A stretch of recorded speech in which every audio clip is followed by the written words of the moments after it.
We've never seen anything like this in recorded history. So be worried. I'm not short. I haven't sold short anything, but I am certainly worried. As I look around the world, bonds are clearly in a bubble. Bonds have never been this expensive in the history of the world. Property in many places, you go to Korea, you go to New Zealand, you go many places, property is certainly in a bubble. Stocks, many stocks. I mean, Amazon goes up every day. Tencent goes up every day. Samsung goes up every day. So some stocks performing a bubble, but many stocks are still not up. So it's not a complete bubble yet. So there you have stocks, property, bonds, all in bubbles or forming bubbles. The only thing that's still cheap, commodities. Silver's down 60% from its all-time high. Sugar's down 70% from its all-time high. Oil is down 50%. I mean, these are not bubble numbers when you talk about big declines, historic declines. But with all the money being printed, the asset class in the world that I prefer at the moment would be commodities because they're cheap when everything else is booming. I do own stocks. I do own stocks in places like China, Russia, Japan, other places. But I'm not rushing out to buy unless I find something really good. Well, I said, I'm not short. I know it's going to end badly. If something comes along that's good, I'll buy it. But Adam, I know this is going to end very, very, very badly. To repeat, the better it gets, the worse it's going to get when it comes to an end. I would suspect that when it ends, we're going to have the worst bear market in my lifetime. In 2008, we had a big bear market problem because of too much debt. Adam, since 2008, the debt everywhere skyrocketed, unbelievable. Even China has debt now. China didn't have debt 20 years ago, 15 years ago. But even China has a lot of debt now. Who's going to save us? The Chinese saved us in 2009 because they had a lot of money saved for a rainy day and they started spending it. They don't have a lot of money to spend now. Who's going to save us? North Korea? North Korea doesn't have much debt. That's why I say. But I don't think they have enough to save us because I don't think they have money saved for a rainy day like the Chinese do. Do you have greater confidence one way or the other if this is going to end in a debt crisis or runaway money printing or maybe both? How do you see it? Well, first of all, I have no confidence in them. You said they. The other people you were talking about have confidence that they are going to save us. I have no confidence in they, whoever they are.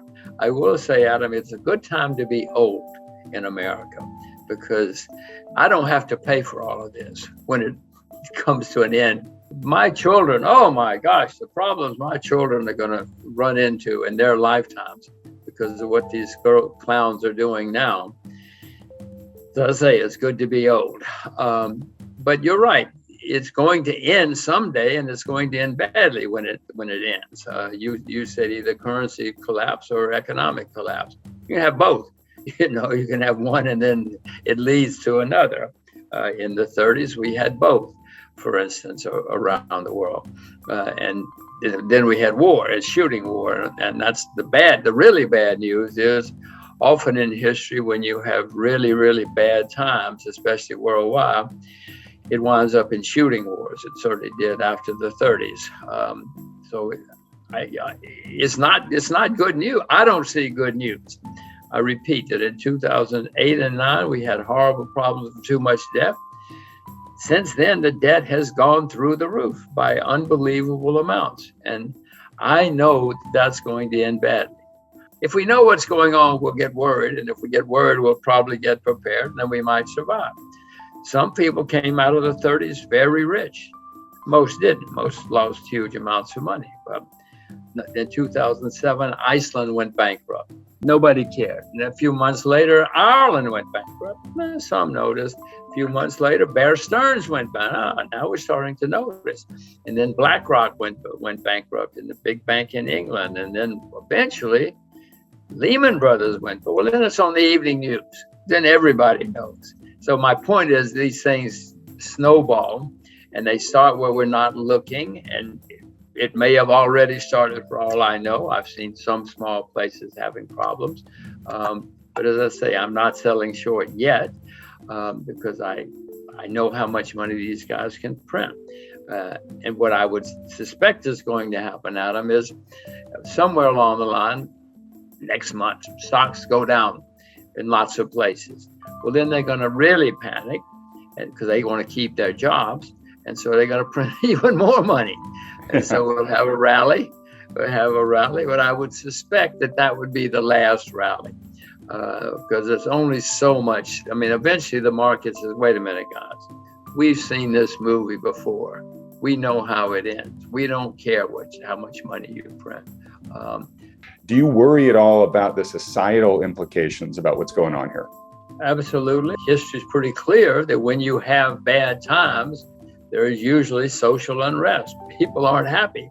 And if we do, in fact, have the worst bear market of my lifetime, which I don't see how we can avoid, if and when that comes, there are going to be a lot of very, very unhappy and angry people. And one difference in now and the past is people really get angry now. They think that you can't do that to me. In the 30s, people were a little more disciplined, a little more understanding of what was going on in the world. They weren't happy. There were protests. There was some violence, not much violence in the U.S. anyway, since that's what we're talking about. But people were a bit more accepting of the system. No, Adam, look out the window. Nobody accepts anything now. You can't do that to me. It's your fault. It's not my fault. So no, we're certainly going to have social unrest, certainly in the U.S., but in other countries as well. You find out what's going on. If you do, you'll get worried, and then you'll get prepared. Because, Adam, it's very clear. This history shows that when things go really wrong, what history shows, first of all, politicians blame foreigners. They always blame the foreigners because that's easy to do. But then it also leads to unhappy people and social unrest. I mean, I guess the main lesson of history, Adam, is people don't learn the lessons of history. I mean, I could sit here and tell you all day. We had a president recently who either didn't know history or thought he was smarter than history, and it didn't matter. Well, I know history smarter than I am, and I know it matters. And I know it always goes that way, that people get very unhappy and they look for scapegoats, and then it's not good. They've already gotten into trillions, which you and I never could have conceived of. Most people could not have conceived of, but they don't want to stop. So I'm wondering what's after trillions. We're going to learn new languages, new vocabulary here in the next year or two if they keep going the way they're going.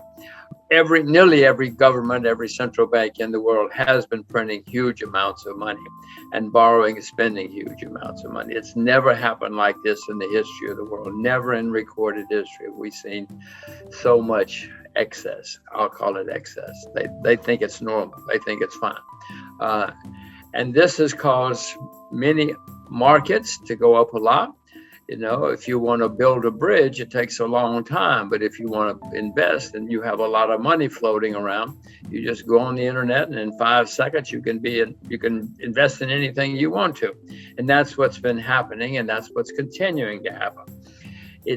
There might be signs that's beginning to slow down. The Chinese seem to be cutting back some, not a lot. Well, not a lot, but they're cutting back.